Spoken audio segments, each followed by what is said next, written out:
Nigeria. Mais d'une manière générale, comment vous analysez le parcours des Lions depuis le début de la compétition, le cursus? On voit une équipe qui monte en puissance. Effectivement, d'une manière générale, je dirais que c'est positif. C'est positif parce que depuis le début du tournoi, tu as 3 victoires et une défaite. Donc c'est positif. Peut-être que c'est la formule qui était un peu difficile puisque cette formule autorise les premiers de chaque poule à se qualifier directement en quart de finale. Les deuxièmes et les troisièmes vont en barrage directement. Donc si tu n'arrives pas à avoir 3 victoires en match de poule, tu passes par les barrages automatiquement. C'est ce qui est arrivé au Sénégal. Ils ont eu 2 victoires et une défaite contre l'Égypte. Donc c'est l'Égypte qui a pris la première place. Maintenant, ils se sont bien débrouillés au match de barrage parce qu'ils étaient attendus. Déjà, ce match-là était suivi, même au niveau de la FIBA, c'était le match le plus suivi.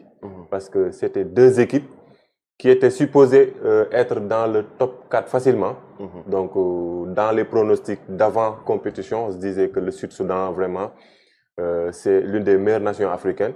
Mais il faut souligner aussi que ces 2 équipes qui s'affrontaient avaient des effectifs réduits. Le Sénégal comme le Sud-Soudan. Donc, arrivés à Luanda, en Angola, ils se sont présentés avec des effectifs réduits. Donc, le poids qu'ils devaient avoir dans cette compétition était un peu réduit.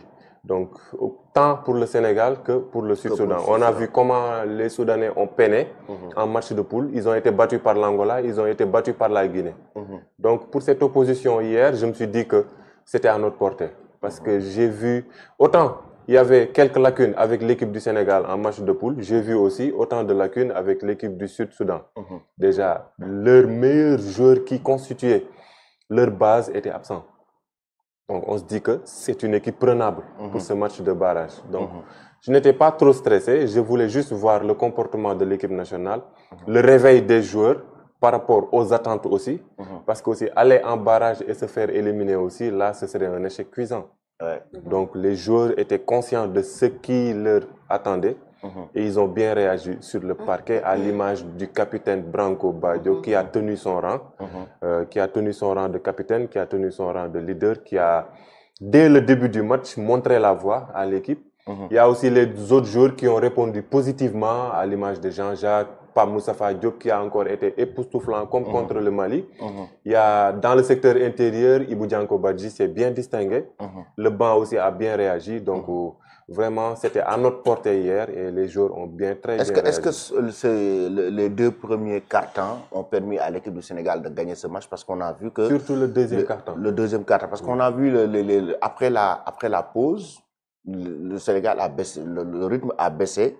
Le 3e carton a été catastrophique. Hein. Oui, effectivement. Le Soudan était On sur était le point parti de plus 21 à plus 8. Oui. Donc, le 3e carton, l'équipe était un peu déconcentrée. Donc, on n'arrivait plus à tenir ce même rythme qu'au deuxième carton. Mais bon, heureusement que dans le 4e carton, les ajustements qui ont été faits ont permis au coach de changer certains joueurs. Et puis, ces joueurs qui sont rentrés sur le parquet aussi ont pu faire le travail défensif comme il fallait. Et puis, on s'en est sorti. Puisque le plus important, c'était de gagner ce match et d'aller en quart de finale. Et d'aller en quart de finale. Être dans le top 8 maintenant. À partir des quarts de finale maintenant, c'est une autre compétition puisque ce sont les meilleures équipes de ce tournoi qui sont en quart de finale. Donc, arriver en quart de finale, c'est une autre étape, une autre compétition et une autre façon d'aborder les adversaires. Maintenant, l'état d'esprit va primer, le niveau d'engagement va primer et l'envie de gagner aussi va primer. Maintenant, tout va se faire sur le parquet. Mais la prestation de Branco Badjo a été énorme. C'est le MVP du match. Meilleur scoreur. C'est normal, il est capable de faire cela. Branco, depuis 2021, il est en équipe nationale. Donc, toujours, il a su tenir son rang. Au début, il était la pépite de l'équipe. À un moment donné, pourquoi le coach de Sagana lui a confié le brassard de capitaine? Parce qu'il connaît ses valeurs techniques, il connaît vraiment son état d'esprit et son comportement envers le groupe. Tu vois? Donc, Branco, vraiment, c'est quelqu'un qui est toujours en symbiose avec les joueurs. C'est une bande d'amis. Mais ils ont pris Branco, ils le respectent en tant que capitaine. Donc, il lui concède son statut totalement. Bien qu'ils soient une bande de jeunes, ils sont amis, ils sont de la même génération, donc ils se connaissent. Ouais. Si tu vois dans cette équipe, les expérimentés ne sont pas dans cet afro-basket. Lamine Samb, il a raccroché, il est dans le staff. Youssou Ndoye, il est forfait. C'était les deux cadres expérimentés de l'équipe. Donc actuellement, ce sont les Branco Badio qui sont les cadres de l'équipe, les expérimentés.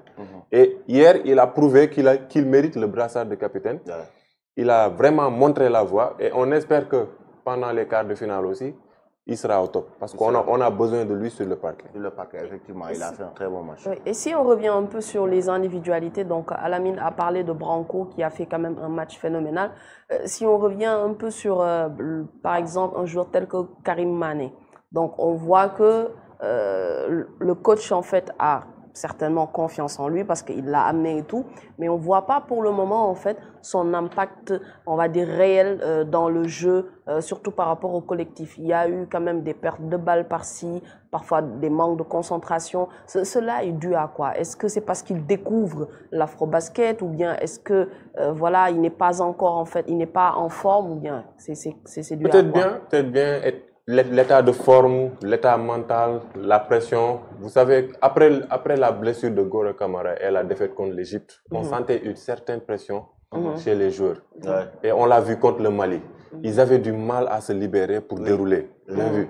Donc, je me dis que peut-être lui, il n'arrive pas à se sortir de ce petit piège, puisque les autres joueurs ont explosé.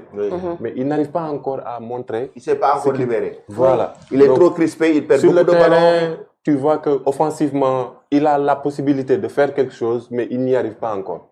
Et certaines fautes le conduisent au banc. Et maintenant, ce sont les autres joueurs qui rentrent, qui font le boulot. Ils font le boulot, effectivement. Donc, psychologiquement peut-être, ou bien mentalement, il n'arrive pas à se libérer. C'est un travail mental, parce que depuis les 3 derniers matchs, même hier, en fait, il a du mal quand même à montrer son talent. Il y a des fautes que tu vois, dès qu'il fait certaines fautes, tu vois que là, c'est l'état d'esprit. Maintenant, il a besoin de plus d'assurance. Maintenant, bon, on est aussi dans une compétition. Le coach, dans son côté aussi, il n'a pas le temps de se concentrer sur un aspect individuel. Parce que le coach, il gère le groupe. Il voit que tel joueur, il n'y est pas encore.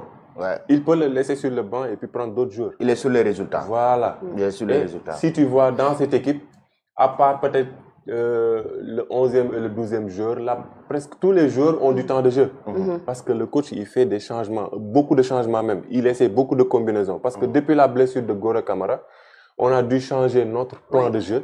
Parce qu'avant, le secteur intérieur du Sénégal était vraiment indomptable. On avait Gora Kamara, on avait Youssou Ndoye. Donc, ils s'imposaient. Maintenant, les Ibou Faye et Amar Sylla venaient en appui. Donc, on avait un secteur intérieur fort.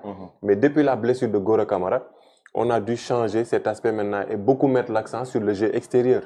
Donc, quand tu mets l'accent sur le jeu extérieur, c'est-à-dire les meneurs, les arrières et les ailiers, maintenant, si un joueur n'arrive pas à se libérer, automatiquement, il est changé, il reste sur le banc. C'est ce qui explique hier, à un moment donné, Karim est sorti, Jean-Jacques est rentré. Et comme Jean-Jacques était dans le match, il est beaucoup resté encore sur le terrain. Donc maintenant, personnellement, c'est aux joueurs de se libérer.